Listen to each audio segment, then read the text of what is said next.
दोस्तों, एक ऐसा हादसा जो आपका दिल दहला देगा। कैलिफोर्निया के 65 यूरेका रोड 6 मई 2024 को कैंडालारियो सुबह के 6 बजे अपनी 18 महीने की मासूम बच्ची को घर पर अकेला छोड़कर अपने बॉयफ्रेंड के साथ वैकेशंस के लिए निकल जाती है।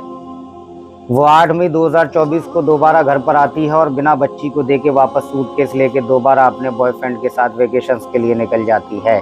तकरीबन वो 10 दिन तक इसी तरह घूमती है और दुनिया के मजे लेती है। उसकी 18 महीने की बच्ची 7 मई 2024 की सुबह तक बिलखती रही, तड़पती रही, सिसकती रही, भूख से बिलखती रही और फिर उसने 10वें दिन दम तोड़ दिया।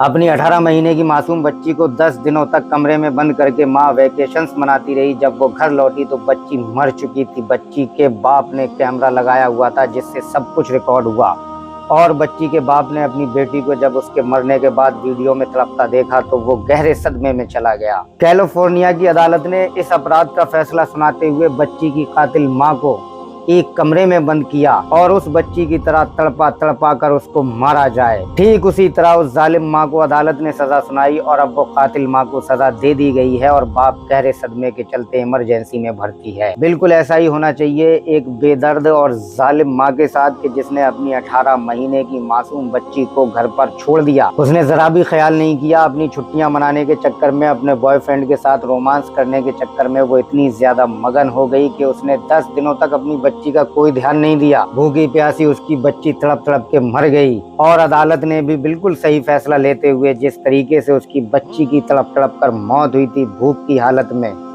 उसी सिचुएशन में अदालत ने उसे मौत के घाट उतरवाया। यही फैसला होना चाहिए अदालतों का।